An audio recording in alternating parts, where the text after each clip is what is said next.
Right. Hello and welcome to Focus on Liberia. I'm Anthony C. hosting.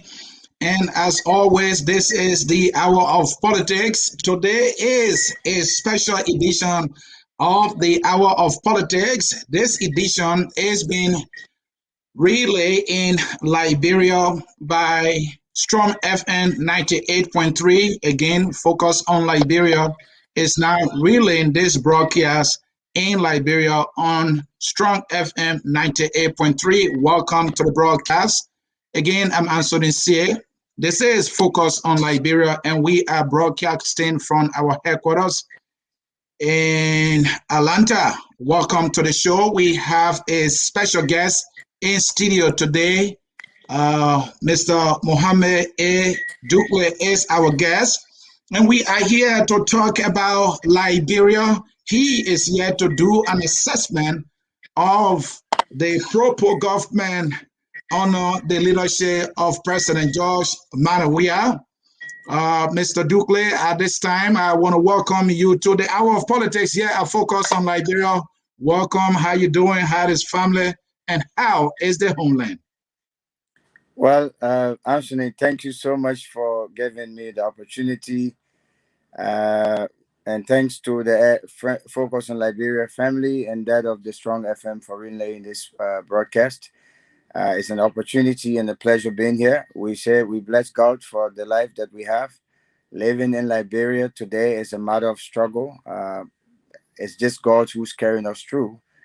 We are grateful for everything. And to those of our brothers and sisters around the world who are observing the month of Ramadan, we say Ramadan Kareem to all of you. Again, thanks. It's a pleasure being here.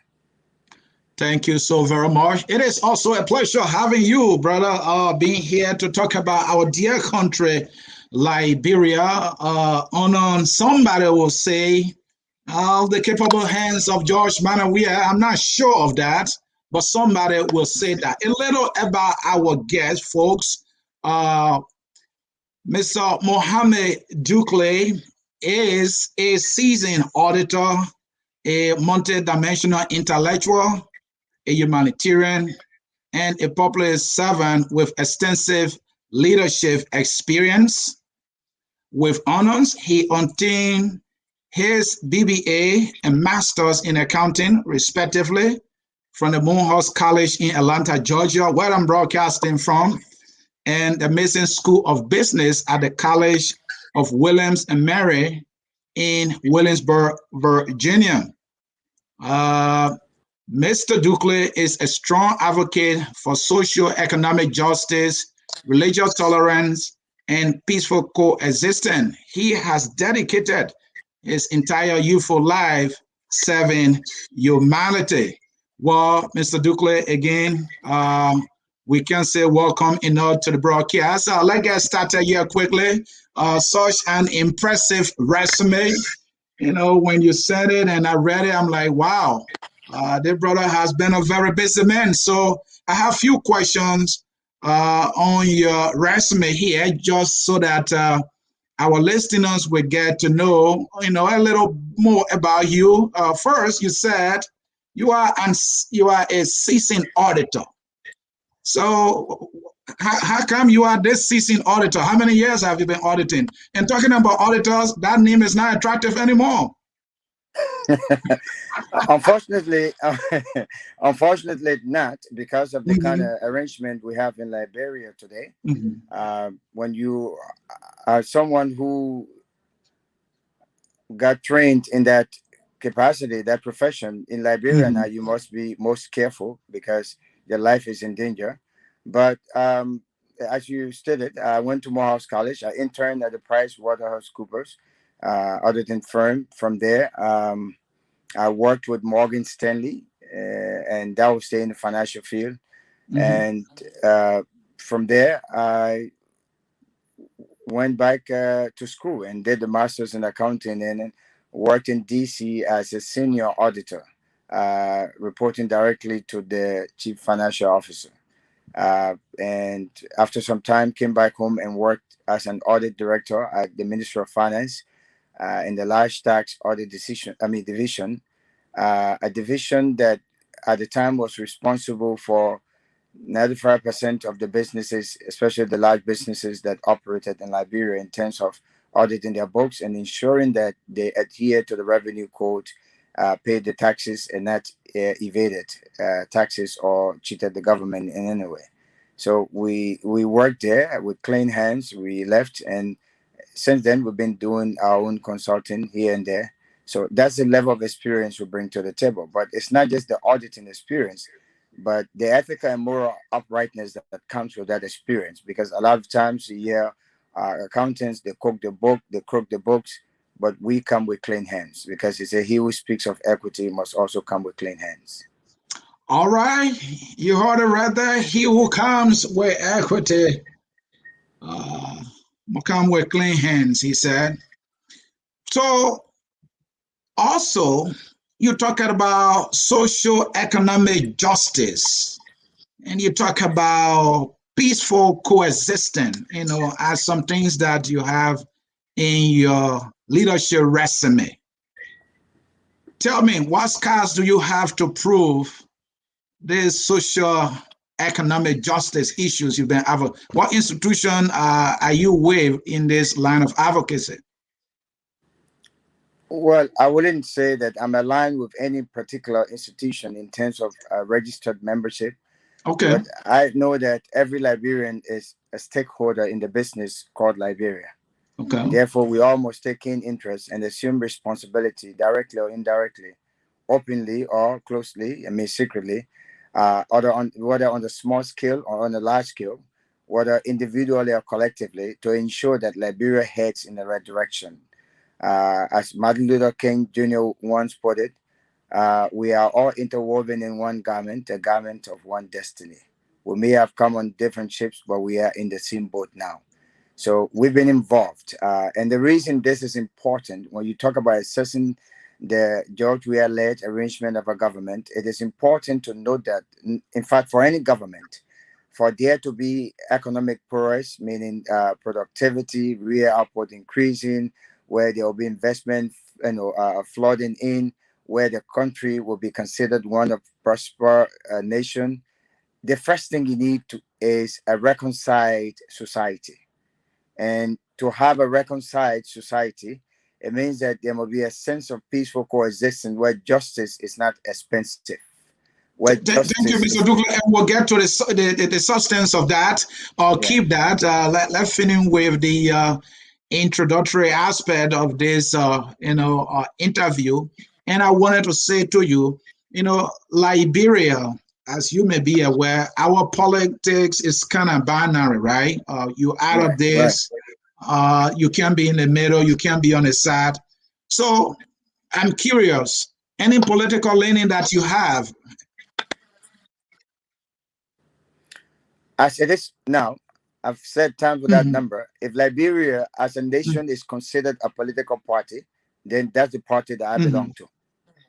Because I believe that political institutions in many instances fail this country, especially the way they are organized, structured, and administered, and the sort of focus and mindset that people have in political institutions in many instances. But what matters to me the most is Liberia, and that's the political party that I belong to right now. All Does right. that mean that I might not join a political party in the future? No, I might join. But for now, I am a part of the political party called Liberia. And that's why my opinions are not one sided, they are not lopsided. One day you will hear me speak for the ruling party or against the ruling party. And another day you could hear me speak for the opposition or against the opposition, depending the issues that have been discussed relative to the interests of the Liberian people. Thank you so very much. That is the only political party, if it were a political party, that I want to be a member of, and that party is Liberia. And I want to emphasize if Liberia were a political party.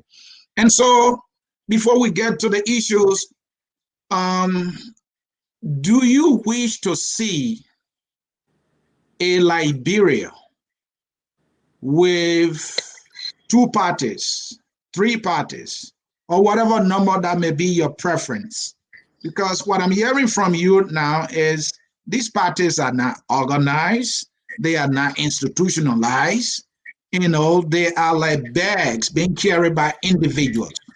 So quite clearly, and briefly, what do you look for in Liberia when it comes to political parties?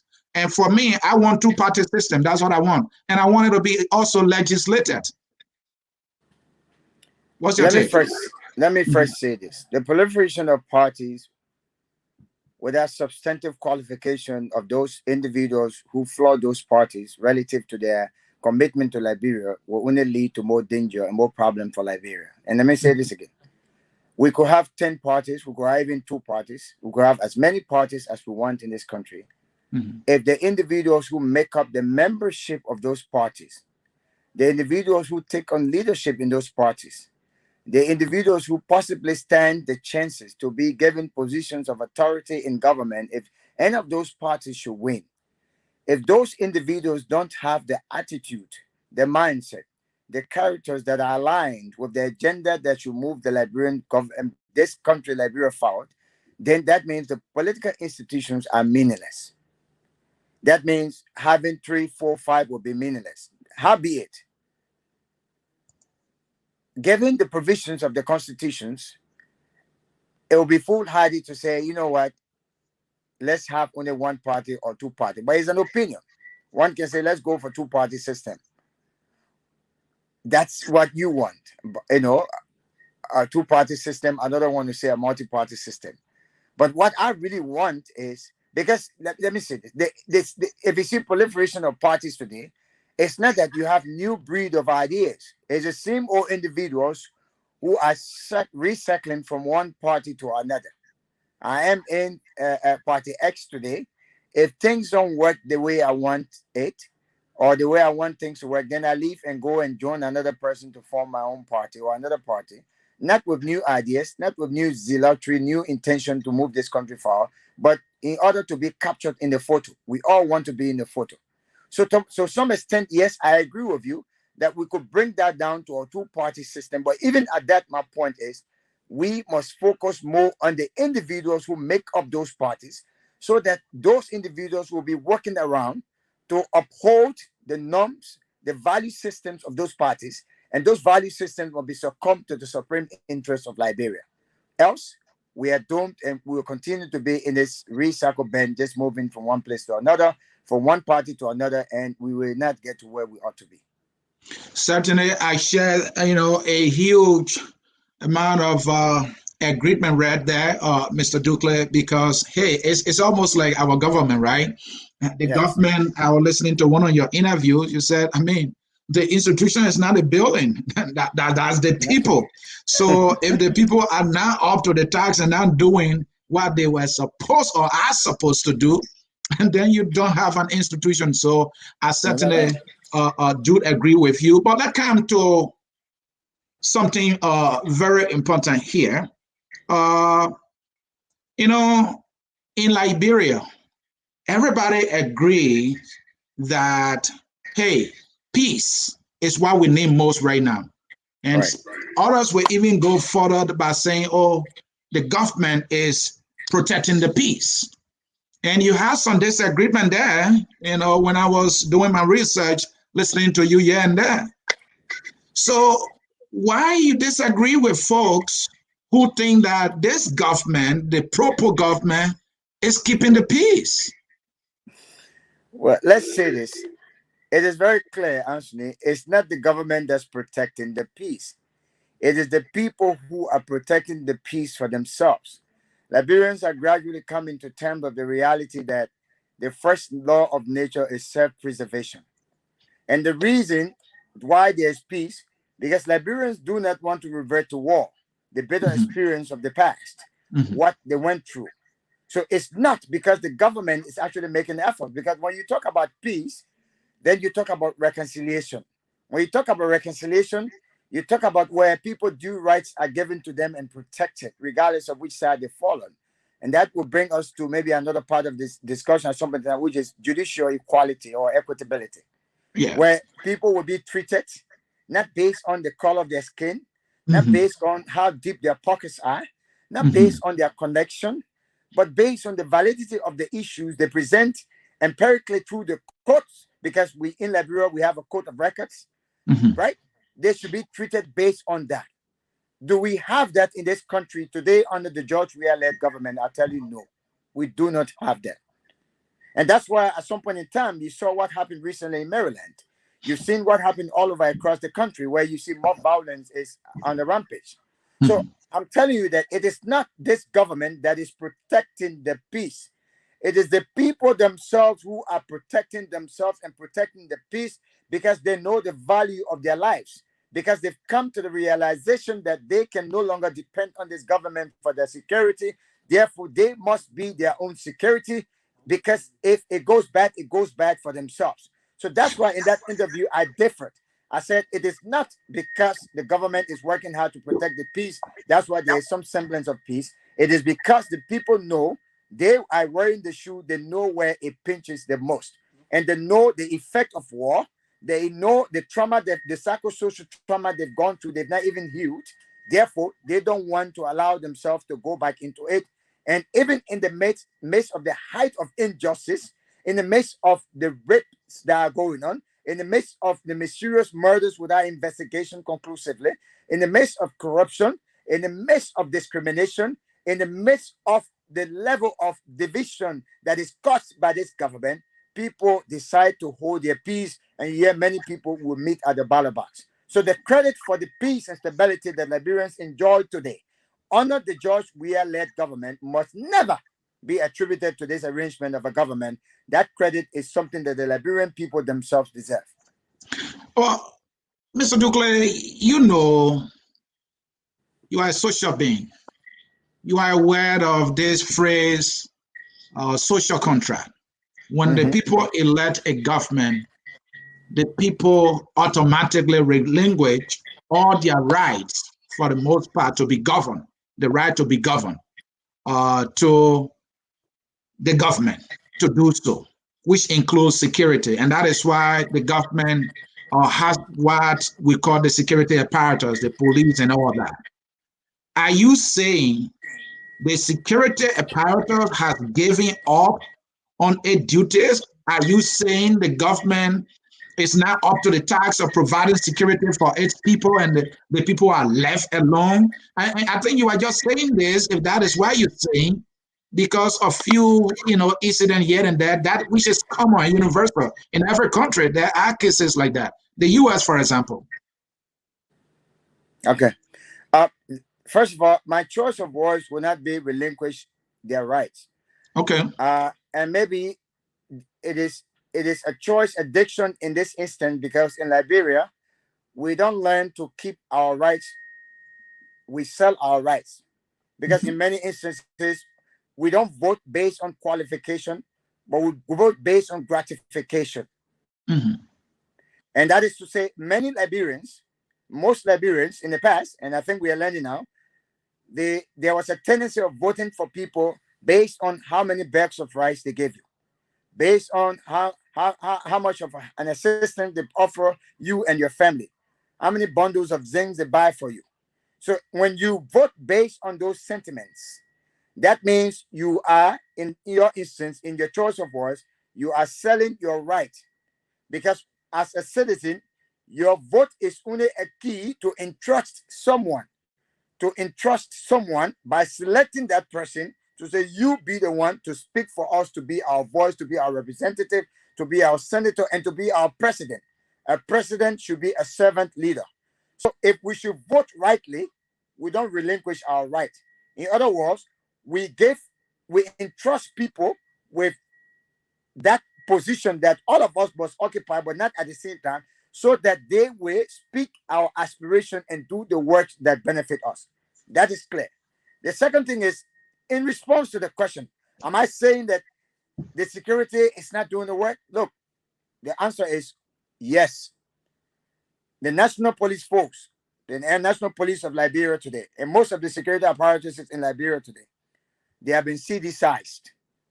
They are no longer protecting the interests of the Liberian What do you mean that the security apparatus, the police in particular, is CDCized? Meaning they are seeking the interests of the CDC, and I don't mean the government, meaning the people. It is a police force that is mostly seeking the interest of the CDC as a party, its members and officials, and not the Liberian people. I'll bring you back in the latest development. The development superintendent from Foya district. I don't know if you got that. He was in a particular meeting with some government officials, and he was heard inciting the people that the reason they brought the CDC to power is to protect sedition, and because they are putting people into power, if they don't put sedition there, then their voices will not be heard, they will not be protected. And we see Mr. that Dukuly, I heard that. I listened to that clip, and there are some zealots among any group of people that will go and say something outrageous. I don't think that is the case with this government. All right, let's come back, right? Mm-hmm. The Liberian National Police. You know the reason. Part of the reason people don't run to the police today, because they have lost absolute trust and confidence in the police. If something happened between you and me, if I am a sedition and there's something that sedition boasts of, all I need to do is to identify myself as a sedition. And if I'm a top sedition, it's even worse.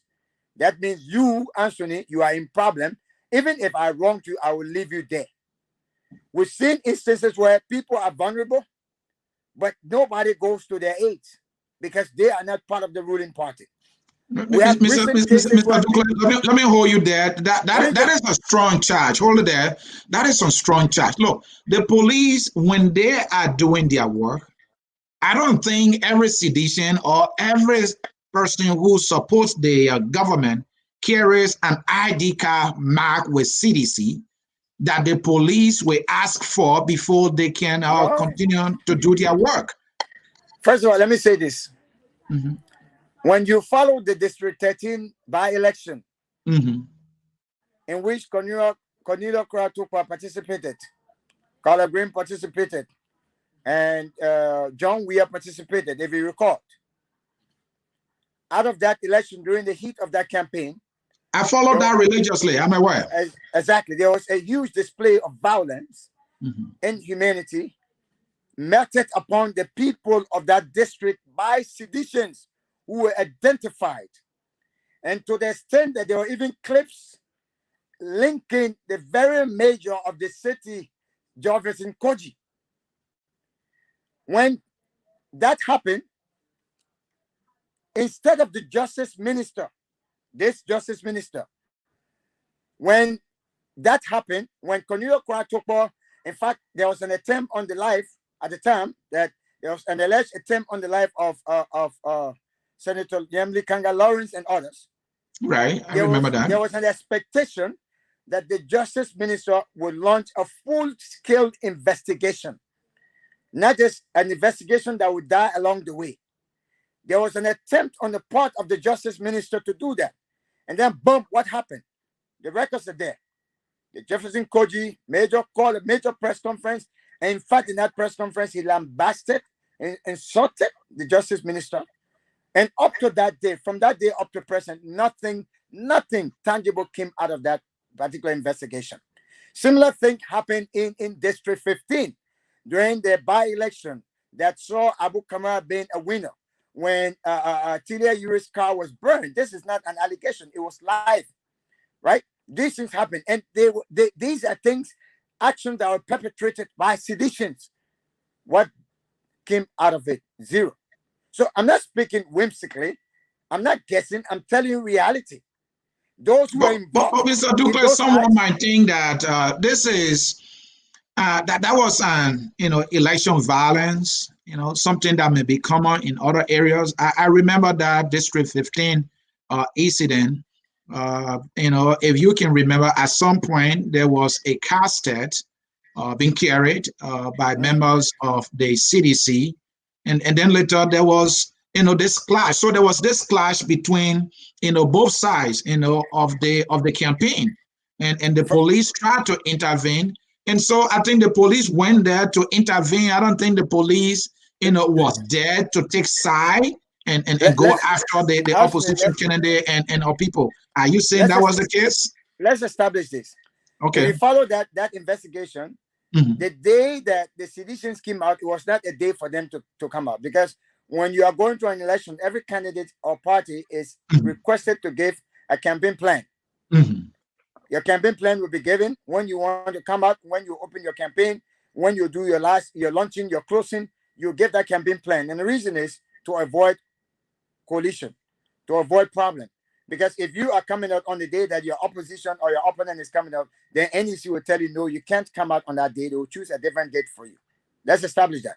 So the day that Tilia Yure came out, it was a day that she had been approved to come out, and it was a day that CDC was prohibited from coming out. That's the first place I want you to understand. So they had no reason to have carried casket on their head on that very day. They had no reason to have carried casket on their head on that very day. Let's establish that.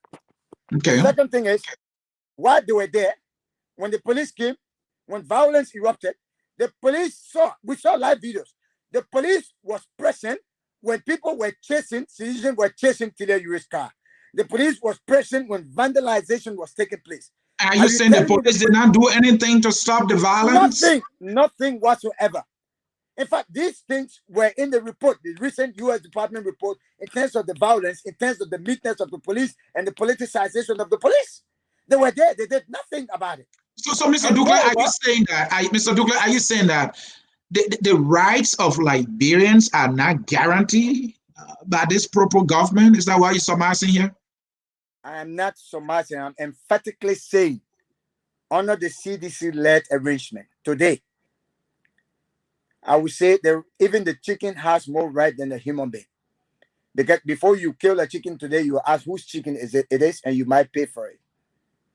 But given the level of mysterious killing we see, the level of wounds that we see people being inflicted on people, you don't have right under this arrangement of a government, and we should not sugarcoat it. The U.S. Department came about and said something about it. All right. Human rights, huh? Sorry. No, thank you, folks in cyberspace. You are watching Focus on Liberia. This is the Hour of Politics with me, Anthony C. Our guest is Mr. Mohammed A. Dukuly. This broadcast is being relayed by FM 98.3. That is Strong FM 98.3 in Liberia. Welcome. If you are just joining us, we want to welcome you to the live broadcast of Focus on Liberia. And again, this is the Hour of Politics. My guest again is Mr. Mohammed Dukuly. Mr. Dukuly, let me come back to you. Let's leave the issue of Liberians' rights. You said even the chicken in Liberia has more rights than a Liberian citizen. And if that is anything true, then I'm not going to leave the interview happy today to see my fellow citizens not having rights in their own dear country. That is disappointing to hear. But let's come to something here. Now that Liberians don't have their civil rights, their freedom, not guaranteed, from what I'm hearing from you, let's come to economic rights. Talk to me. The economy of Liberia, I've heard many politicians, many political actors, many activists, many people who are engaged with the governance of the country, throw out some description. Some say, well, the economy is in a toilet. What will be your description of the Liberian economy and why? Let me say this. Before this government took place, Liberians, no matter how poor they were, could afford to feed themselves. Before this government took place, Liberians, no matter how struggling they were, they could afford to send their kids to good schools. Before this government took place, Liberians at least were receiving salaries on a timely basis. Before this government took place, regardless of how one may see it, the hospitals were better off than what we have today. Today, you go to hospital, you got to buy everything for yourself. Jobs are no longer available.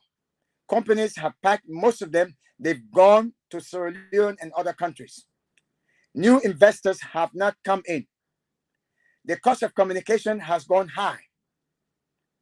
All of these are indicators of the economic progress or the state of the economy.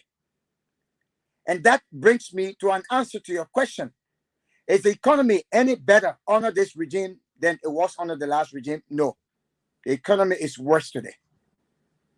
The economy is worse today. Right now, we are in a country and faced by a situation where we are going through stagflation.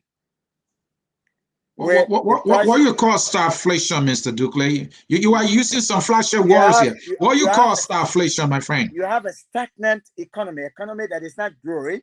It is stagnant. It's stuck, like someone says, it's stuck in the toilet. But then it's overshadowed by increased prices. Everything that you thought you could buy $1 yesterday, you are paying $300, $500 for that one thing, for that same thing today. And the problem also is that you have an economy that is not backed by productivity. We don't have an economy that is backed by production. We are not producing anything in this country to export. Even the plastic bag that we use, we get that plastic bag from abroad. And if someone tells you the plastic bag is produced here, it's a lie. It is all of the raw materials are imported into the country, and then the finishing touches are done, if there's any done here. Even the plastic chairs that you use here, the raw materials come from abroad. In spite of the fact that we have rubber plantations here, we produce rubber latex here, but nothing is processed in this country. The tire, imported. So when you have an import-dependent economy, an import-based economy, where everything about that economy is about what comes in, whether it is international funding, whether it is loan that we are taking and boasting with, or whether it is investors coming in with their money, then that economy is in big trouble. So that's what we have. And given the fact that the economy is also overshadowed by instability, the lack of justice, more people are not coming in. People are not bringing their money in to invest. And we are not producing anything to stimulate the economy. All right. Internally, our real output is low. So that's why, if you ask me, the economy is bad. The economy is bad. It's bad. It's his description. Toilet, but it is dead. Wow. We have a bad. Let me just say something quickly, Anthony. Mm-hmm. You have a situation now when you go to buy something down Bytown or Waterside from the Lebanese. They don't take Liberian dollars from you. They take US dollars from you. So that means you have to go change your Liberian dollar from Liberian dollars to US dollars, and there's an extra cost. Are you saying the Liberian dollar is not respected by business people in Liberia, and our government sits by and does nothing? Not at all. This is not a secret. I mean, the Liberian dollar is of no value when it comes to business people. You go to buy from them, two things happen. They will not take Liberian dollars from you. You have to change it to US dollar. Or if they will take it from you, then they will charge you extra, meaning they will change it, they will take it at a rate. Say, for instance, if the rate is 170, they will take it from you at a rate of maybe 165. Mr. Dukuly, right? Maybe that is one of the good reasons why the government is trying to bring $48.7 billion. And I see you having some questions about that. Well, let's say this. Printing money has never been a real solution to economic problems. Printing money does not in any way increase economic productivity. Printing money does not in any way increase real output. Printing money does not in any way assure the validity of the currency that it's even going to print and its fluidity and its strength on the international market. Printing money does not do that. It could be an issue of quantitative easing, a short-term method that you use, but that's not the solution. Before you print money, there are things that you need to really focus on. Now, in our current situation and context in Liberia, let's even go back and ask some questions. Before we print money, what happened to the 25 million that was allegedly infused in the economy to take out the mutilated currency or notes? What happened to the alleged missing 25 billion for which there were conflicted accounts. Mr. Dukuly, before you continue on talking about that $25 million, the Justice Minister couldn't be clearer when he came out to say not a penny went missing. Are you saying to Liberians that the Minister of Justice, the man of the law, is telling a lie? I think you are speaking of the 15 billion, but in response to the 15 billion, the Justice Minister was not truthful, because even the Justice Minister's statement was incomplete. The Justice Minister also went, let me remind you, I follow these things too. I'm coming. With respect to the $25 million, the Justice Minister, this is when the Auditing Commission released the report. All right? The 25 million was hold on. When the Auditing Commission, talking about the map exercise, that's why you talk about first, right? Right. So let me make this clear to you. Okay. When the $25 million audit report was released by the Auditing Commission, after there was this intellectual debate about the PIT report and the Crow report, the Auditing Commission came out with a report. The Justice Minister, the report was sent to the Ministry of Justice. The Ministry of Justice, for the Ministry of Justice to act. You remember when CDC was saying heads were rolled? Have you forgotten that? The heads were rolled. The Minister of Justice came on and said not a penny went missing, except for inconsistency somewhere. And that's why he said, go ahead. All right, let me come back. The 25 million for the mop-up exercise, the issue, when the PIT report and Crow report came out, they said that in that report, there was a need for forensic accounting, forensic investigation, right? Yeah. Because when you are infusing money into the economy, you use the commercial arms, the commercial banks to relate, to be able to transmit that money to the people, because the people transact through those commercial banks.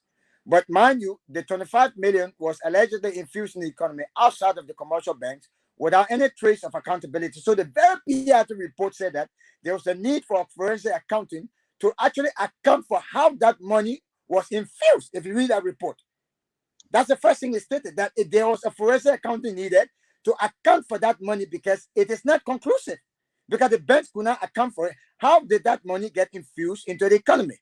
And the reason for which you say you're infusing the money was to take out mutilated notes.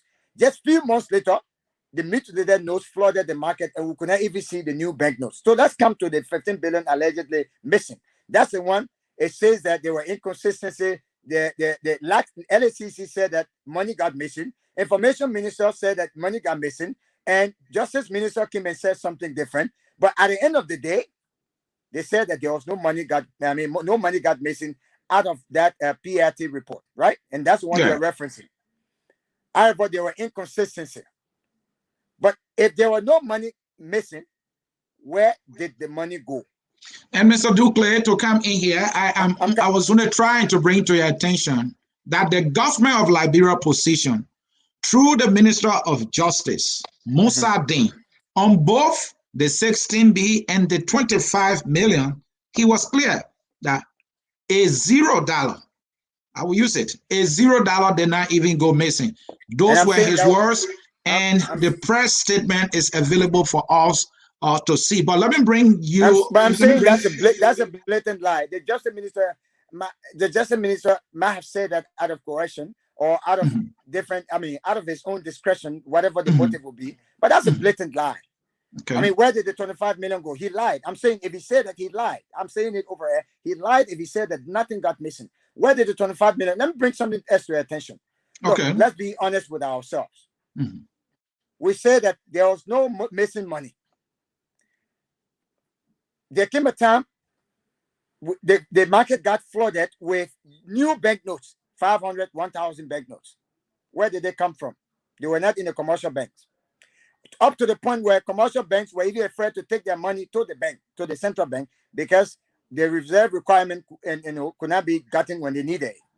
Then we went to a point where the new banks note got missing on the market completely. Only of recent we are seeing them in the going election. We saw them. So where did the money go? Where did the new bank notes come from? as the president was doing his tour, he was dishing out money. Some places $2 million Liberian dollar, $5 million Liberian dollar, and I'm not talking about old money, new money, 500 banknotes. So if money did not get missing, where did they come from? So the justice minister probably was speaking to please some master, but indeed, yes, money got missing. Why did the PIT say that forensic investigation? Are you saying this government or some folks or officials in the government stole some of the money? Is that what you're saying? Because you're saying that mean you saw new monies on the market, you didn't know where the money came from, it was just out on the outside. It said that you're trying to say some people stole money and then they were giving that money away now? What we are saying that there are people in this government, we believe that there are people in this government who had their hands in the cookie jar. The money that they denied missing, that money, we believe that money got missing, and there are people within this government who siphon those monies into their personal residence or their personal hidings, and today they are pressed on using that money in electioneering. And some of them are even waiting for the new currency to be printed so that they can exchange the old currency for the new currency relative to the amount of money they stole and kept. So I believe personally that yes, people stole money in this government. There are people who stole money, but they denied it. But for no one will tell me that money did not get missing. Money got missing. But again, all right, Mr. Dukuly, let's come to recent statement by U.S. Representative Chris Smith, in which he described the Liberian government as being kleptocratic. To the greatest extent, he said our president is a kleptocrat. I heard some guys throwing some words around like kleptomaniac. I heard that from Eugene Fagon when he was celebrating $74 million that came from, I believe, the World Bank. He posted that if anybody believe that this government, I mean the president, is a kleptomaniac, he wrote, then let that person think again. But the charge in Chris's statement was huge. He said, upon resuming office, the president depleted the Liberian government reserve from our reserve in New York. Is he telling the truth? What's your assessment of that? One does not need to do high-level mathematics. One does not need to be a rocket scientist to know that, and I've said this months before this report to come out, that this government, this arrangement of a government, is an arrangement of knaves, thieves, and goons who are on a spree not to loot this country, but to take away every cent that belongs to the Liberian people. And why do I say so? We have a president who, before assuming presidency, he lived in a house for so many years, he could hardly paint that house. He could hardly maintain that house. He struggled. He could hardly maintain that house. The house became so dilapidated until it became an environmental health threat to the people around. Within his ascendancy, immediately after his ascendancy to power, within 6 months, this president was able to break down the house and start construction of that house and another house. Where did he get the money from? He was not a rich person before that. He was not a billionaire before that. And this is all happening at the same time when there was a missing money, allegedly 15 billion missing. Mr. Dukuly, President, we have played football, we were told, and we know also, and he earned millions. So what are you talking about here? Show me one record internationally that tells you and me that he was a millionaire at the time when he was becoming president. We all know that there were foreclosures on the houses that he had, even some of the houses that he had bought, they were being taken away because they could not even pay taxes in America. We know that. The records are there. The president played football, but he did not manage his football work properly. The president played football, and there came a time he became bankrupt until he started doing modeling.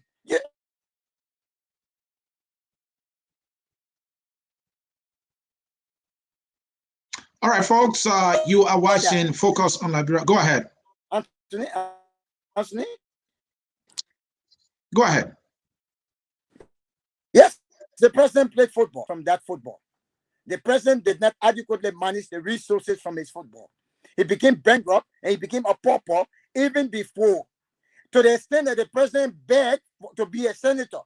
Eddie Snow and the likes had to rally around this president out of sympathy to ensure that he becomes a senator so that you have something to put in his pocket. Let's be honest. So why were President Weah, on whose fame many got elected to legislative positions, will beg? So why are you trying to say? Did he beg for money or beg to be elected? Is that what you're saying? President Weah, before becoming president, begged to survive. President Weah rallied around, reached out to people to stand for him, to make way for him to get in the Senate. I'm not talking about politically. Begged as a means of survival, because he was not getting there to help impact the political system of this country by making laws. He does not have the technical know-how, the political know-how, the intellectual know-how to make a law, to draft a law. He does not have that. He's not good at that. He's good at footballing. So his intent was, it was rough on him. He had to rally around some of his friends, and they had to feel sorry for him to ensure that he gets elected. All right, so, Mr. Dukuly, we have to... Yeah, let me fit there for now so that we can come to our callers quickly. Let me roll in my last questions here. One more thing quickly, Anthony. All right, go ahead. I hear you talk about 74 million Eugene Nangbe also is boasting. Eugene Fagon. Eugene Fagon is boasting. That's a shame.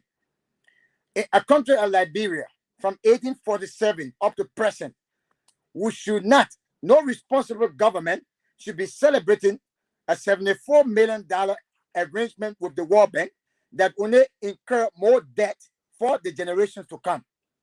We should be boasting of our own productive activity. What mechanism is this government put in place to open factories, to process rubber, to process cassava, to create job and opportunity for Liberians to stand for themselves, earn their own money, become independent, financially, to be able to do the things they want to do, and at the same time compete on the international market. Those are the things that I expect this arrangement of a government to boast of, but not alone.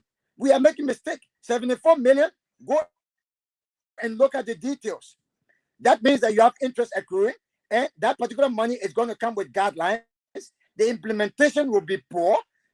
There will be an opportunity for people to keep some of that money in their pocket, and even the projects that will be implemented, they will be makeshift, they will be political, and those projects will not be based on national development agenda, and those projects will not be projects of viability and durability to benefit posterity, but they will be projects meant to create more problems for the generations to come. So we'll be accruing more debt, and that's not something to boast of. So when Eugene Fagon says boasting of 74 million, it's a shame.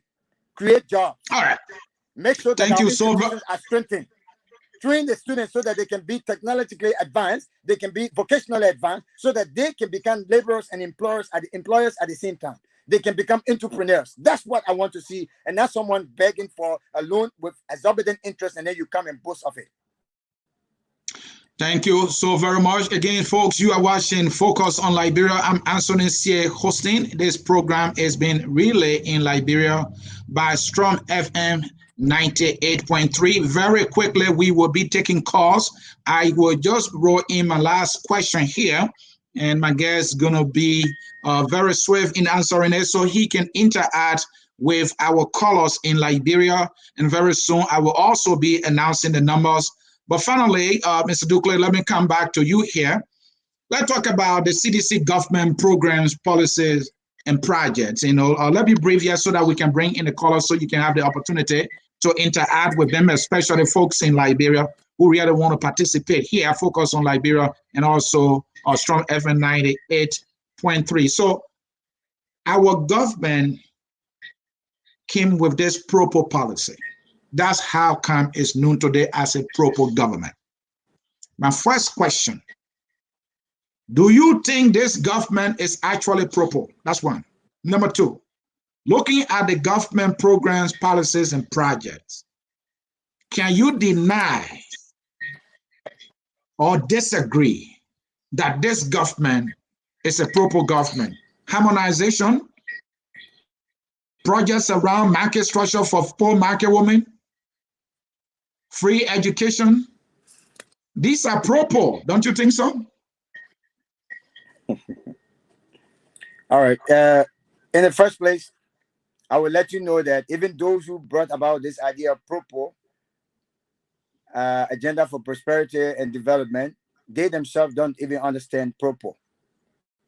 And what you don't have, you can't give. And you can tell that from even the statements they've made and the errors they continue to make. When you speak of propo, propo does not mean to make people poorer. It means that it must be an agenda meant to elevate the plight of the poor people and create a safe environment so that they can have an equilibrium and a platform to strive and be at the level of those who are rich. That's what proper agenda is.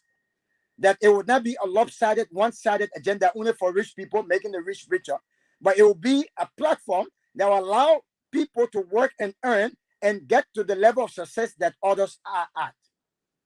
And that is to say, there will be no discrimination even in the way that you get job.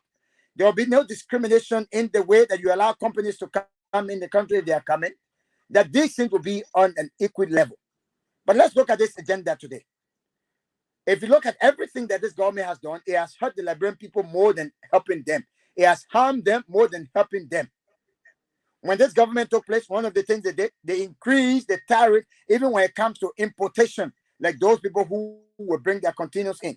They brought in another bogus company that is owned, but you have this aberrant guy, now he's giving a Liberian passport Bamba, who is in the circle of the president.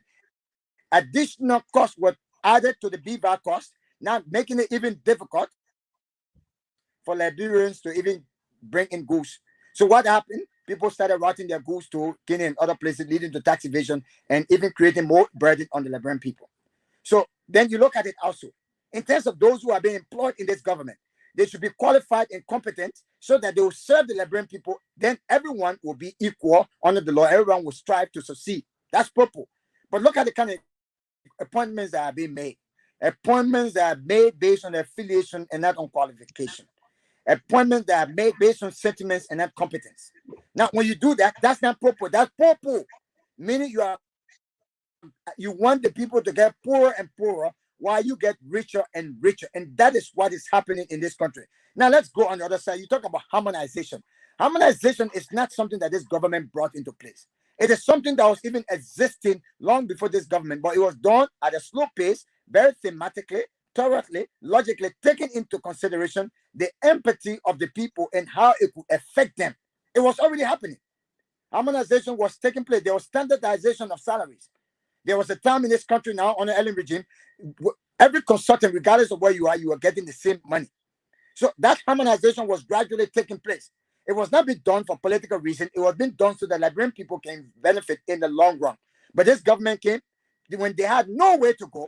They could not. They had no idea to produce revenue, to generate revenue. They had no ideas to grow this economy. So they resorted to harmonization as a big thing to do. And even that harmonization was not across the board. Because you can't say you are doing harmonization when the president office still receives about $638 every day for food, when the average Liberian cannot even get a meal to eat. Where is the harmonization? It cannot be harmonization when up to over 700,000 plus goes to the first lady for doing what? When you call it harmonization, that's not harmonization. So that harmonization is not indicative of the true definition of purple. But again, in Liberia, most time we are good at copying and pasting. We copy the content, but when we paste it, but then we forget about its implementation and meaning. You talk about market. Look, building makeshift markets here and there cannot be a sign of development. That you and it's a sign of showing pity. What you need to do, as I said, when you build institutions and allow those institutions to be run by men and women with integrity, competence, and qualification, then you would not have to do these makeshift developments or things that projects you call development. When you build market shift, how long do these markets even last? These market shifts are being produced. How many persons are they serving? How many persons are they serving? will take money from the Liberian people coffers. That money will be taken from health workers.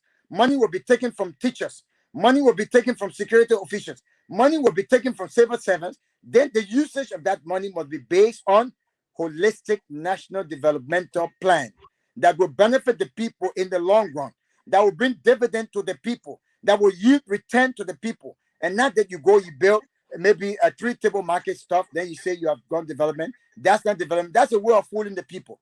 And come to think about it, when you look at the amount that is deducted from the budget in the name of these projects, just as we used to see makeshift roads being created, then you look at the amount that is taken from the budget relative to the quality of those projects, you'll be sad for the Liberian people. So these makeshift projects are only these makeshift projects become opportunity for the very government to steal from the Liberian people. They are not in any way helping the Liberian people. All right, thank you, Mr. Dukuly. What happened there? Did your LEC go or something? Well, this is even evident of the purpose you are talking about. To tell you that this government is a failure. Now that you see LEC has the so-called LEC gone, right? So we are in darkness and we are talking. We have to use a phone light, and you talk about proper agenda for prosperity and development. Where is the development? Because the prosperity is not there. Where's the development? Right? Wow. You talk about, you see, yeah. So you can see now. This is evident. All of the viewers will tell we are talking, and there's no current. All of a sudden, right? All this right. is the kind of development, right? The light is back. Yeah, we got to go back to a standby generator. Oh, okay. I thought Propo was strong. No, Propo is strong enough to kill the Liberian people. Propo is strong enough to steal from the Liberian people. Propo is strong enough to keep the Liberian people stuck and wallowing in poverty. Propo is strong enough to trample on the rights of Liberian people. Propo is strong enough to facilitate inhumanities. Propo is strong enough to back wrongdoings in this country. Propo is strong enough not to follow through on murders that are taking place under the watch of this government. Propo is strong enough to keep people in position of authority when they are even evidently corrupt. That's what Propo is strong enough for. But it's not strong enough to vindicate Liberian people for the suffering that they go through. All right. Thank you. That is Mohammed Dukuly. He is our guest. And folks, we want to remind you that this broadcast is being relayed by Strong FM 98.3. At this time, we will start taking calls. I'm going to announce the numbers yet. We have been listening to in Liberia on 98.3 FM. That is Strong FM 98.3. The numbers to call to participate, and to those of you here in the US, we are not giving you the chance to call today. We will only be taking calls from Strong FM 98.5 based in Liberia. There, the numbers to call folks listening to us on the radio: 0555 983 983. I repeat the number: 0555 983 983. And the other number to call is 0777 983 983. Again, 0777 983 983. Those are the numbers to call to participate on the program. We have Mohammed Dukuly comfortably seated in studio, and our affiliate there will be able to take your phone calls, and you can be sure that your questions will be answered. Gentlemen, let me know if you are set there, or else I can roll in one more question as we get set there.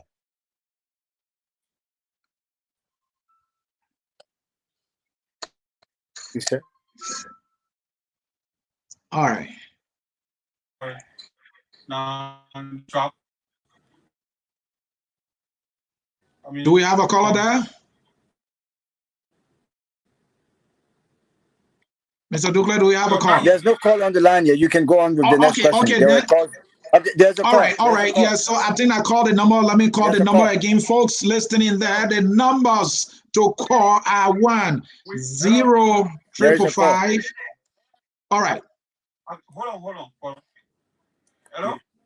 Mm-hmm. Hello, yeah, you're live on Strong FM. Good evening, and let me say good evening to your studio guest. I'm principal again. Well, I come from District 5. You know, your studio guest has won the admiration of many Nigerians. Just what he's speaking of is the actual reality. If you look at the 25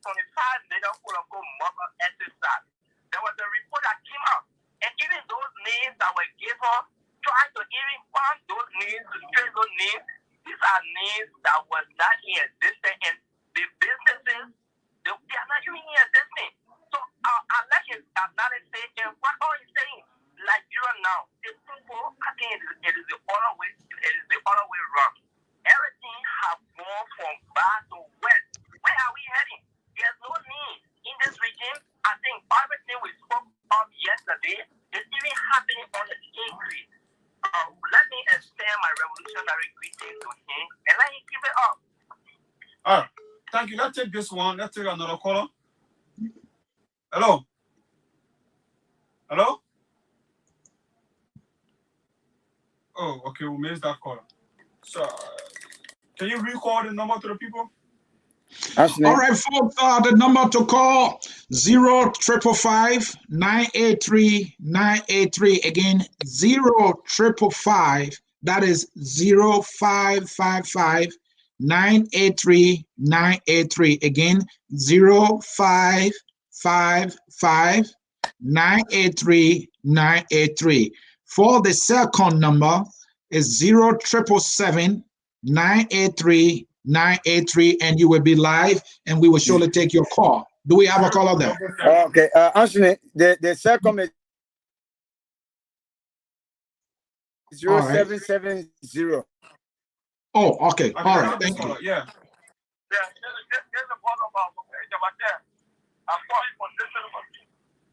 Go ahead, make your point. The guys are listening to you. All right, thank you very much. Let me say thank you to I'm very on. I'm only going to when you spoke on the issue of the human rights. You see, when the government is about the issue of human rights, which they advocate when they are in opposition, they are going to put sorry. Thank you. Mention the issue of nation number 3, 13 rather, nation number 13.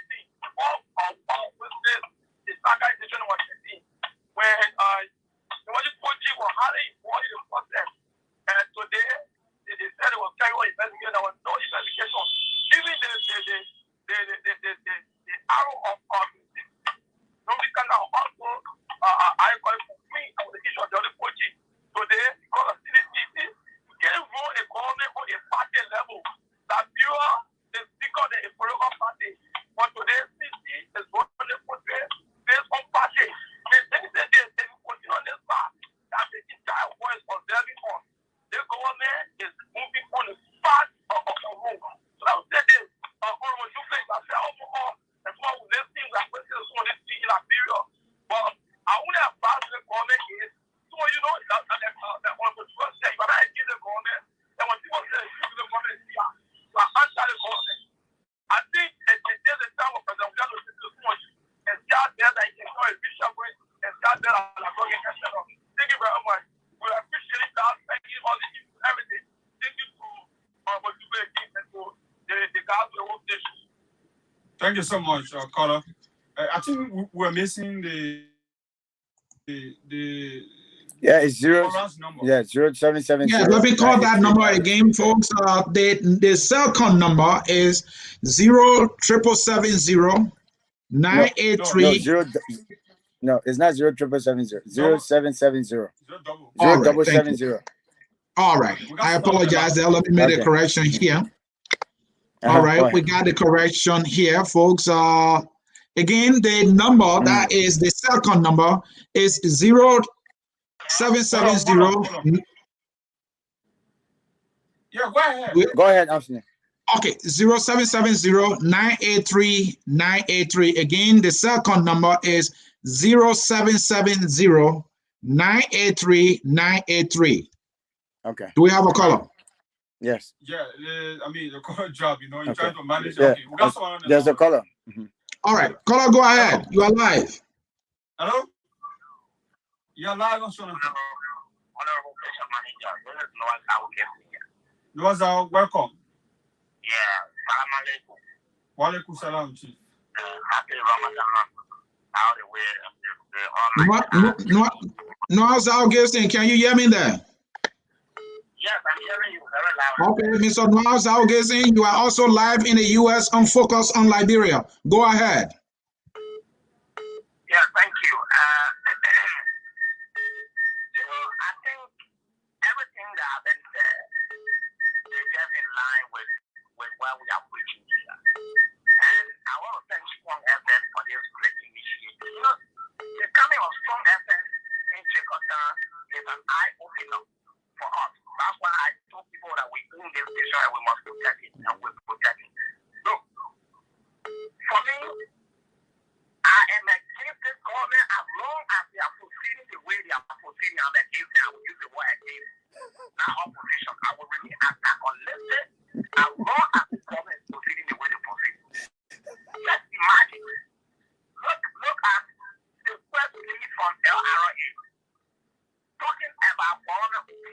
who are not being able to pay taxes, who are evading taxes, including cabinet ministers and representative senators.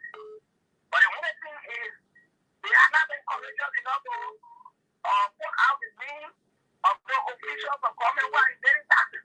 And I think they should do that.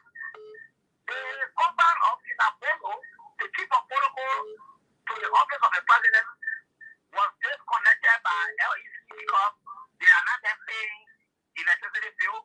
2 hours after the disconnection took place, the guy who ordered the disconnection for LEC was fired upon the order of Kinabolo. So tell me, how is this the government that people to move to do anything tangible in this country? President, we are seeing on the you can see on the data of change. See how many properties President we have in less than the time they are left for. Mohammed Maru is on record. He started check for telling the whole world that the president goes and advocates for money when the money comes. He instructs the money of his people to the house. But today, Mohammed Maru has never been investigated for such a great allegation. Nothing has been done to the legislature front, and yet he has lied someone, the president, he has lied the president. The work of Israel's Prime Minister, Benjamin Netanyahu, is going on investigation only because she took money to give it to the restaurant in the country for his house that he got that open account. And she's being investigated for that way. Was a business, even Benjamin Netanyahu himself. Mr. King, thank you. Let's leave it there. Let's take another caller. Can we get another caller there? Hold on now. Yeah, let's take another caller. Yeah, definitely. Hello. You're live. Caller, where are you calling from? Caller, your name and where you calling from. You are live on Strong FM 98.3 and focus on Liberia. Your name and where you calling from, caller? Hello? You are live. Yes, I'm Dukuly. Go ahead. And let's say thank you to Mr. Mohammed Dukuly. I think when it comes to academic, Mohammed Dukuly is good. But when it comes to the understanding of the problem like today, I think Mohammed Dukuly are not doing well. Whatsoever that he has said over there, when I put it our gentleman, he was speaking out of his own emotion. He made a lot of great allegations against this government, which of course is not true. If you would say that this government is not taking the need of the people to be a priority, you got to know where you're coming from. The moderator asked still in question. The only person to relate the answer of this question to the reality.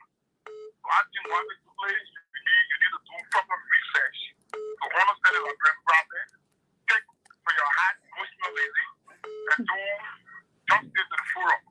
Because I don't think you said up today, actually, for me, I'm taking it back. As you claim to be one of the greatest songs in Liberia, but the liberation here this evening does not prove that. I think you need to be very realistic when it comes to the issue of Liberia. All right. Thank you. Let's take another caller there. Yeah, someone on the line. Caller, your name and where you joining us from. You are live on Strong FM 98.3 and focus on Liberia.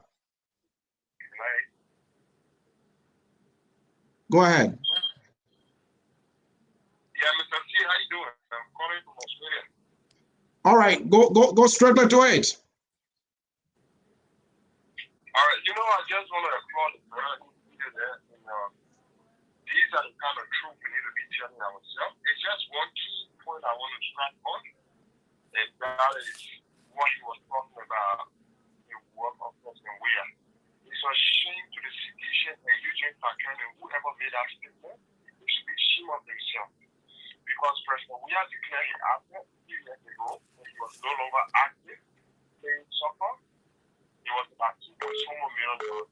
So how on this baby earth that President Weah was able to accumulate more than $70 million just for that? If this is the hypocrisy that killing Liberia, we Liberians, we are not honest to ourselves. We know it is wrong, but yet we back it up and say it is right. And then that's who they come back to back us in the neck. Everyone knows that we are broke, unless for those that don't know him. But do you think why is it the media used to flying out of Liberia always? Because they never wanted the Liberian to know that he was broke. But this is what the Liberian people fit to realize. God allowed President Weah to become his senator for a reason. God wanted to show to the Liberian people the leader they were asking for. But the Liberian people were not smart enough to know that if President Weah could not perform in the Senate, there is no way on this God-given earth he will perform as the president of the Republic. And that was when they made a terrible mistake that the country is regretting today. Thank you. People don't need to go anywhere. To tell you the government is struggling, every 3 to 4 months, you will hear this government asking for loan from the IMF. It's a shame. It's a shame. Okay. I said this before. But Madam Sharif led projects that President Weah elect, honor he reduced. Thank you so very much. Like, yeah, another person there. That you see them mostly around. That he took office because nothing is going to be there for them to stand on, and the debt is going to be too much. Because these guys are just everywhere doing nothing, pretending like they're doing something. It's a shame, man. If we want Liberia to move forward, nothing possible against President Weah. Good afternoon. Yo, Good afternoon,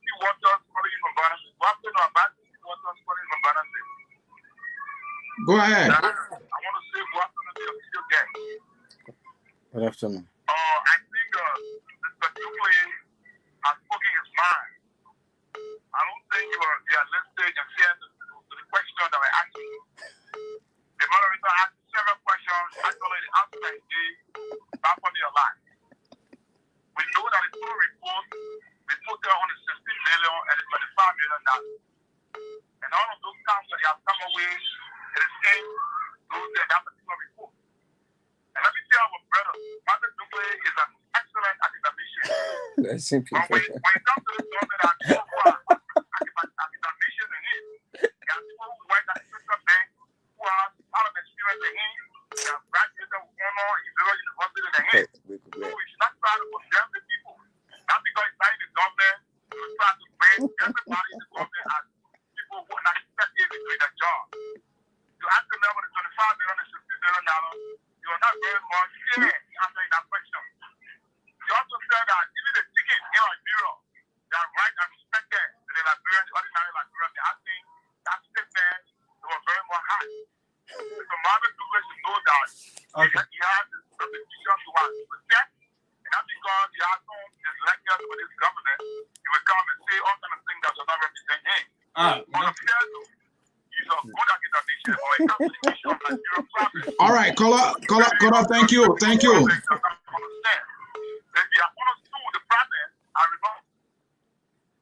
all right, that's all enough. All right. Call out your name, where you joining us from. This is Strong FM 98.3 and focus on Liberia. You are live. Your name and where you joining us from. Hello? You are live. Yeah, I'm Abdullah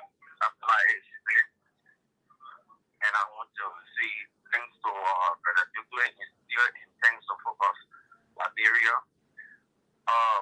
However, I would like to make my point, because I do respect the education Brother Dukuly acquired, and I believe he also want to see Liberia moving forward. But one thing the intellectuals of Liberia forgotten is that they are forgetting the Pan-Africanism will of economic ideology.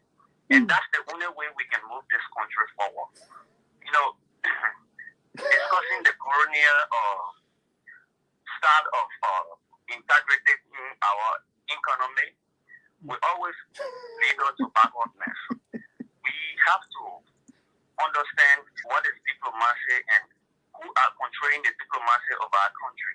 That is to say, because if we continue dealing with foreign policy and that of diplomacy, our economy that we always boasting of, we want to see if, progressing, we never progress. Oh, we missed that caller. Sorry. Yeah, we got all right. Yeah, hello, I'm sorry, but I'm sorry, but you can down. Go ahead. Go ahead. I commend the get for suspended deliberation. I think they were, but there are certain things The Google Avenue. The Google Avenue. Mohammed should know that there are people that are working in government that are qualified even than him, that are educated even than him. So if you're using a statement, you should be very much careful. You should not use general statement to castigate those academicians who clever, those experienced people that are working in the government to say that none of that is competent. I think it's a bad practice to be good for that. You're not the only person that went to school in America, a lot of people that are working in this government that went to school in America and they wear the academician like him. Equally so, let us do justice in this country. Not because we see that we do one or two things to try to make negative statements in this government. This government is trying its best. Now remember the last time Mohammed was working in government, he served as lifetime auditor of the Ministry of Finance. And after the Ministry of Finance fully raised above $500 million and this present government is doing. So let us know that like, the problem is not with Mr. Dukuly, you have to pay attention. You need to stop that. it's one of the problems of this country. Because if you can be asked a general question and then you go and use the question to satisfy yourself emotionally, I think it's one of the problems of this country. Let us take positive our discussion and try to put. All right. You know, I hate to do this, but you're part of me. There is no other way. I think Mr. Dukuly is being treated very unfairly by some of you. It is you guys who are trying to put your emotion into the discussion. Because you open your eyes on the reality. The first thing is Dukuly is full of incompetence. The number one person in the government is the most incompetent person in the government, first of all. Because you have no understanding on facts. I mean, a government should be like, and let me tell you something, listening and honest listening. Nobody is saying that the president of every country knows everything or is somebody who has no knowledge. But you must have an input of what is being practiced. The president lacks that. If the president was competent enough, remember the OGD sending a mail today, you send that man to go to school. You talk somebody who's supposed to be a university and still have a job out and maybe for a main agriculture minister for research and the nuclear component of the ministry who can even lead the type of fertilizer and water people. What you're trying to get from there? They're telling you the government is very incompetent. Mr. Sao Gibson. Mr. Sao Gibson. Oh, you gone. Mr. Sao Gibson. Did he leave? Yeah. Okay. All right. Let's leave it there with the calls. We have 10 minutes left so we can wrap things up. Yeah, Mr. Dukuly, for some reason, I can't see you anymore. Can we take the call? We got one person calling. All right. Yeah, let's take that one quickly. Okay. All right. Okay. The guy's on the line. Yeah. Call out your name and where you joining us from. This is Focus on Liberia and Strong FM 98.3. Your name and where you joining us from. From where? Bomi Kante? Yeah, from Bomi Kante. All right, go ahead. Thank you very much. We thank you for everyone for the opportunity to hear our view. You know, sometimes this is our very one for the world call. Let me comment this to you. That's why one column said, I like to my reality on the decision is continuing too much. You will see the reality. That's why I can't say the momentum on the working from around the down. Each of the government that everybody has to pay the weapon. When I'm having a okay, you tell us. You tell us everything to welcome. I think, yeah, all kinds of things. They come so far. You control money from more for the travel with people. That's being our main from everything I've put down the street. No yes, no article for commercial commission, you're going to get in that room. For everybody here, the way the body is now, it's getting the only level ministry and agency to show people that what is the move. That's what that's what is to after the last 3 years. If they are for it, you know, it's not a domo, will take the electricity will kind of power it. Everything I was making is fast. I won't start the all process. You go out give on you tell the content the prepare opportunity prepare what you can do. The president no about this content. That's why it is a rule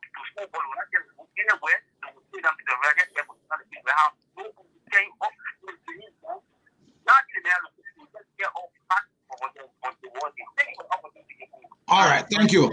Thank you, gentlemen. Let's leave it there with the colors. Let's leave it there with the colors. We have 7 minutes to get, and we got a few things to do. Mr. Dukuly, for some reason, your screen got dark. I can't see you. Can you make adjustment at your end? Folks watching us here on Facebook or in cyberspace, of course, this is the Hour of Politics with me, Anthony C., your host. My guest is Mr. Mohammed Dukuly, who has joined us here in studio from all the way the homeland. And this broadcast is being relayed by Strom FN 98.3. Of course, the Hour of Politics, and we are in an exclusive interview with Mr. Mohammed Dukuly. He is giving his assessment of the CDC government. Mr. Dukuly made adjustment at your end, but it's okay. You can still be like that. We will be able to hear you. Mr. Dukuly, I will read few comments and then I'll bring you in and ask my last question, which will be your closing statement. So let me bring in comments from those who have been following us here. Regina Wasing, I'm watching from Philadelphia.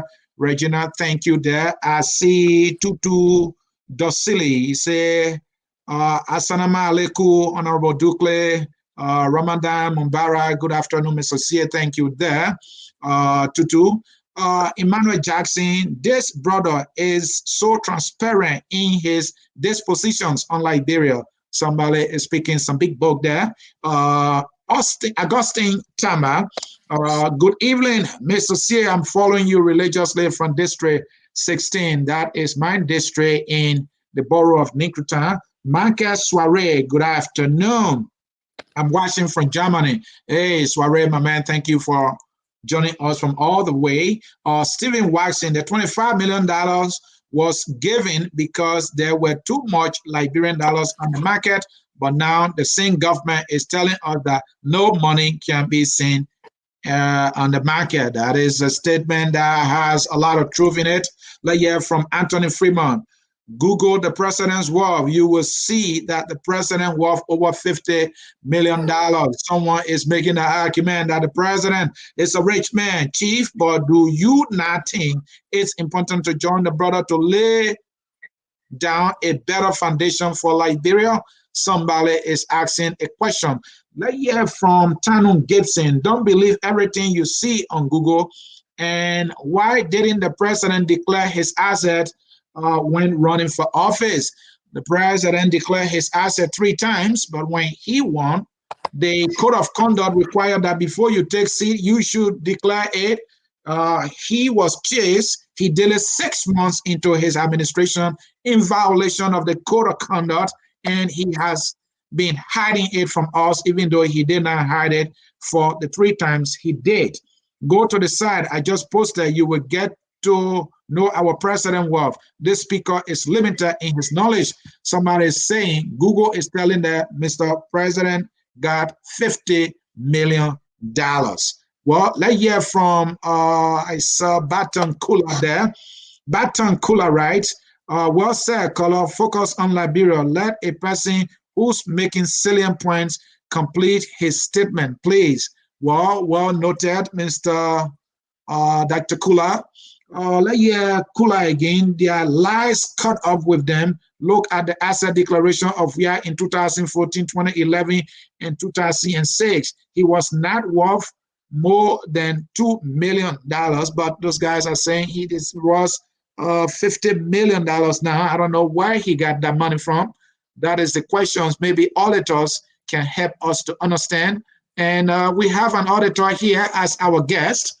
Maybe he can help us to answer that question. Well, Mr. Dukuly, let me come back to you. And because time is fast spent, I will roll in my final question. The government is boasting with P&D in Liberia. They will say that it has no political prisoners. And this is what I want you to close with. Does this idea that the government does not have political prisoners supersede all other things that the government is being indicted with in the report released by the U.S.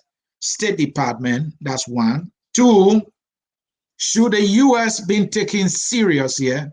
with any report of this sort that others call a routine report. I hope you're taking notes so you can close on these things. And finally, let me say to you, the government can boast that it has no political prisoners. Do you agree that the government has economic spectators and economic prisoners? Those are your three questions to close with, Mr. Dukuly. Go ahead. Anthony, can you hear me? Yes, I can hear you. Go ahead. For some reason, I'm not. I can't come on. But yeah, in the this first, regard with the video, but go ahead. We can I can hear you, and everybody else can hear you. Go ahead. all right. In the first place, sometimes it's better to listen as opposed to just hearing. Mm-hmm. There was no point in time where I said I'm better than anyone in this government. I said that there's gross incompetence, and that's just a fact. There are people, and some of which were listed. You talk about Assistant Minister for Research and Agriculture, when in fact he was expelled from the U.S., and the list could go on and on. You have Deputy Minister for Administration at the Ministry of Finance, who could not even define what running administration is during her confirmation, the sister of Maggie.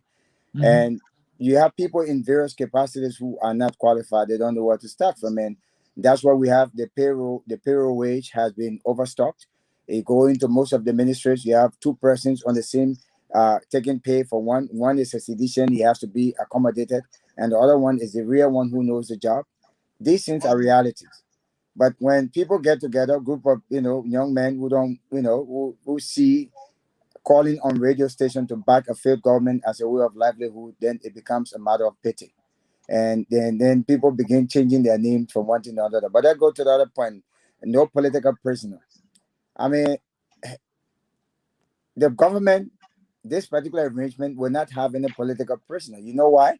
Because the government does not have the mercy to save a political prisoner. Anyone who ever came out that has something on this government that could expose this government, you either were chased out of this country or you mysteriously disappeared.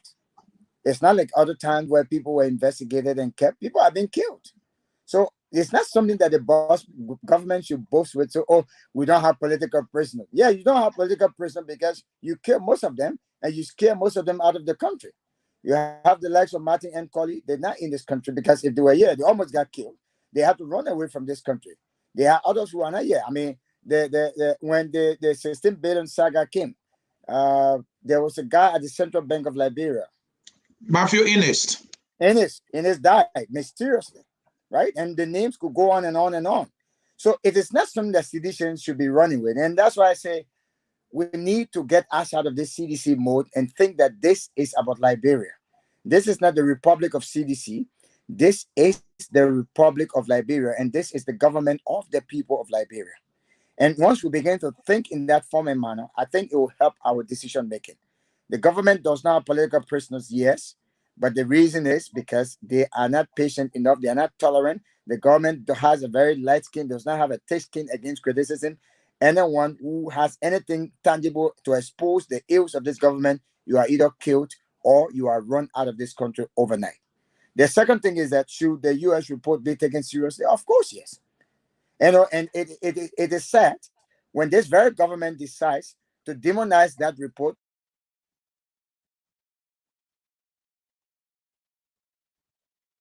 So, Dukuly, are you there? in one aspect and then heal it in one aspect.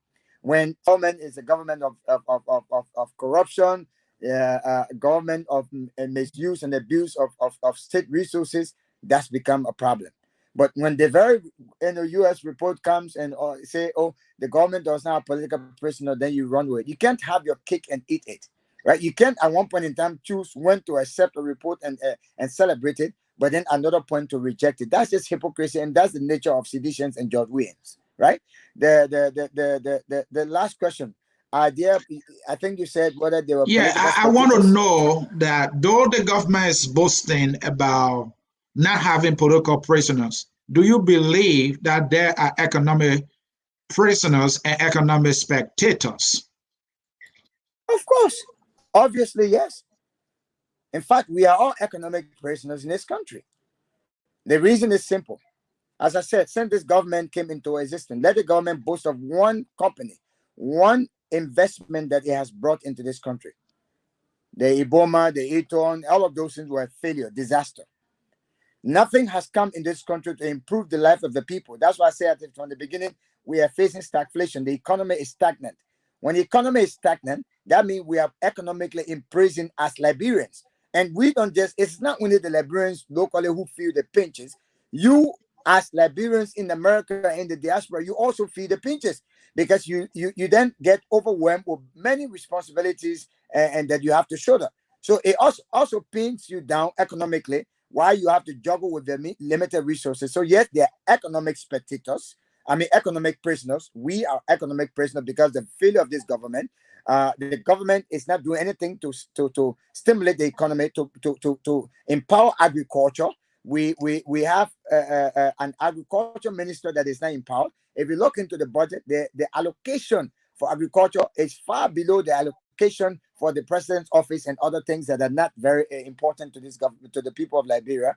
At the same time, you have an agriculture ministry that is not in that is situated in the city where kind of agricultural work is being done. So we have vast land waiting. Cassava even cassava, we don't process it here. And cassava has a huge price on the market. We don't process potato. We don't process oranges. We only have those things by season and they get wasted. So as a result, no investment is coming in because of the injustices, the level of murder that's taking place, the level of corruption, the judicial corruption that we see, which was even mentioned in the U.S. State Department report that judges, magistrates, most of them are corrupt, and which is true. When these things are happening, as I said, it will scare away investors, and therefore the people's lives will be stagnant. They become economic prisoners. Now, in terms of political spectators, yes, we have people who have become political spectators because they have been forced into exile. And even those who are here, their opinions don't matter. I remember under the leadership of Alexander Cummings, when he was the head of the CPP, right? There were a lot of viable, very tangible suggestions and recommendations given to this government. Did this government even adhere to it? It did not happen. Even myself, many occasions, I've given recommendations to this government. Lower your tariffs, relax on most of these tax laws, open make the port to be business friendly, so that people will pay taxes, even if it is minimum, but they will pay more of it. The frequency will amount to something. Nothing is happening. We talk to this government now. Instead of you just doing makeshift project there, have a development plan that you can go by and do a project that will last and benefit the Liberian people in the long run. These things are not happening. When you talk about incompetence, they get angry. You have a lot of people in government who don't have real qualification. Few of them, even, I mean, it's been flagged on social media. I mean, we've talked about it. You have the Minister of Education. You have all of the ministers. None of them is qualified in education. They have degrees in other things, but not education. How can they run an effective educational system for our country? And some of them, they are even questioned now on their degrees. They can't even prove it. So you talk about incompetence, people get angry. So when you speak of those things, a lot of times people get hunted. And so people will sit aside outside of the country, or some will remain there and become taciturn and they will not talk because they are afraid of their life. Now, being a political spectator does not mean you should be out of the country. You could be here. And then you say, you know what, let me just keep quiet because it's better to be safe than to be sorry. So yes, there are political spectators. There are people who are sitting by. They are not talking anything. It doesn't mean that they don't care, but they are afraid of their life. They don't believe in the justice system of this country. They don't believe that there's security for themselves, and therefore they will not say anything. And those who have the voice to talk, in many instances, they are run out of this country and they are sitting in exile. They can't do anything. So these are things that we are saying, not because we are against George Weah. Let me say this. I love George Weah. I celebrate him as a footballer. Yeah, Mr. Dukuly, I just wanted to say quickly so you can conclude on this. All right. Economic spectators. The president said once that Liberians would not be economic spectators. The thing is that even during Ellen time, we can make an argument that there were economic spectators, or people were spectators economically. Even Todman time, Doe time, there have always been economic spectators in our country. So to think that this is the only government that has economic spectators, it may be a little bit of saying, no, maybe just you are an opposition to this government. Don't you think so? Anthony, no. Let me say this. This government came into being based on the expectation that it allowed the people to create relative to the promises it made. Mm-hmm. The government criticized everything that the Allen government did. They saw wrong in everything. And as a result, when the president delivered his speech, one of the things he said is that Liberians will no longer be spectators in their economy. Is that truthful? Is that statement a reality today? Lie. False. You put it on the scale, it tell you it's false. Liberians are not only spectators today, but Liberians have been kicked far away from the football field. Because as a spectator, at least you'll sit and watch the game. But now they have been thrown outside of the field, the stadium. They can't even see what's happening within the stadium. This is the regime where you have foreigners taking over. When this government took place, there was a huge noise about the contracts that were being doled out there to Bassem and a Lebanese guy, construction and all of those. The records are there. Journalists followed it. When this government took place, we saw Ivorian companies coming in to do the work that Big Bag was doing. So it is so bad. Those were the well, maybe they are not Liberians who are competing for these projects. We are going to take Ellen from there and put you there. Mr. Dukuly, maybe Liberians are not competing for these projects, so that's why the government have no other choice other than to give them to foreigners. No, Anthony, it's not true. No, it's not. No, that's not true. No, that's not true. There are so many qualified and competent Liberian companies and corporations here who are competing for these contracts. But the point is that they are not heavy-handed, right? They are not heavy-handed. That's one. I mean, you go compete for a contract. There should be meritocracy in this country. Meritocracy is missing. People, the highest bidder will get the contract, and the highest bidder does not mean the one who has all of the requisite criteria that you'll be requesting, but the one who can give the most perk, the most perk to those who are giving the contract. And Lebanese will always be in those cases. I mean, they'll be favored. Besides that, Liberians, when in most instances, realize that those who are in the business of corruption will always be most friendly with Lebanese to be able to ruin this country. So they will prefer Lebanese to do business with because their deeds will be protected with them, but not Liberians. So it is not that Liberians are not competing. Liberians are competing, and it is not that they are not qualified. They are more than qualified, but they are just not given the opportunity. To the extent that even things that are straight out that only Liberians should do, now Lebanese are doing them, and this government is sitting supinely and watching. The new stuff, when you do BVAC now, you must do extra inspection, and there's an extra process that you must go through. Who did that contract go to? It went to an Ivorian company that has linked with Bamba, a one who is considered a criminal in his own country. And this government is proud to do business with that person. And you say Liberians are not qualified. Liberians are qualified, but they have been denied an opportunity in their own country. And this tells us that everything this president told us that made Liberians to be moved, to be wowed, to say we'll vote for you, he lied about it. He did not mean a cent about it. Today, jobs are not given based on qualification. Jobs are given based on your ability to hear muya muya, to get on the radio and insult people. That's how jobs are being given, right? We should not. This is not what we sign up for. We should not be doing this. Mr. Dukuly, we have to leave it there. We will reach out to you. We will try to have a conversation to see if we can, keep this regular. We want to say thank you so very much for honoring our invitation here. Focus on Liberia, but I want you to close with this with 1 minute. From what you said, it looks like things are bleak in Liberia in every way, politically, economically, and socially. Is there hope for Liberia? Close with that for 1 minute, please. There is hope for Liberia, and that hope is deeply grounded in the ability of the CPP to remain united. And this is my clarion call to members of the CPP. I am not a member, I am a Liberian. That regardless of what the result will be, there is an exigent need for the CPP to remain one, cohesive, and united.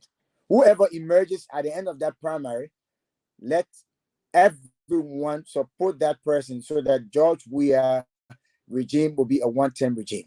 Because we cannot continue to be in a country where our brothers and sisters will be killed without any justice. Our young ladies will be raped without any justice. Our resources will be plundered and purloined without any justice. We cannot continue to be in a country where We are paying people fabulous salaries and no job is being done, where people will resort to taking justice into their own hands. Mob violence becomes the order of the day. This is not the change that we wanted. This is not the reason for which we took the Ellen regime out.